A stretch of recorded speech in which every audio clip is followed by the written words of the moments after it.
Hi, dear lovely audience. Assalamu alaikum. This is Shagur Ahmed after a long time break. Guys, today I will talk about an important topic which is based on communicative English. So, in communicative English, আমরা ছোট্ট একটি শব্দ দিয়ে অজস্র বাক্য তৈরি করতে পারি।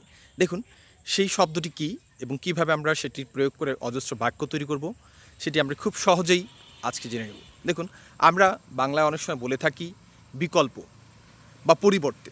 বিকল্প এর ইংরেজি আমরা বলতে পারি সাবস্টিটিউট অথবা অল্টারনেটিভ। কি বললাম?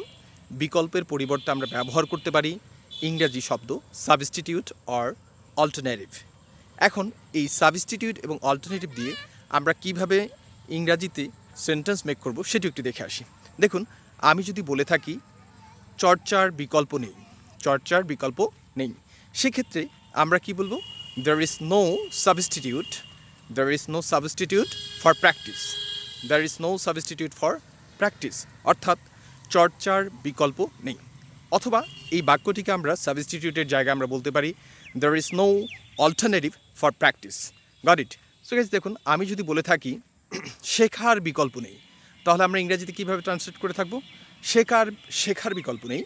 There is no alternative or substitute for learning.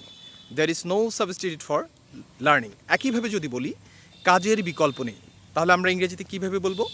There is no substitute for work. There is no substitute for work. So guys, বুঝতেই পেরেছি যে শুধুমাত্র সাবস্টিটিউট এই শব্দটিকে যদি আমরা ব্যবহার করতে জানি, সেই শব্দটি আমি আগে বলেছি বিকল্প বা পরিবর্তে, বিকল্প অর্থে আমরা ব্যবহার করে থাকি।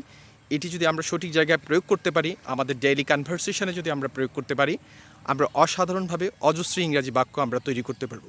So guys, thank you so very much. I hope you will keep yourself in practice by using the word substitute or alternative in your daily conversation. Thank you so very much once again.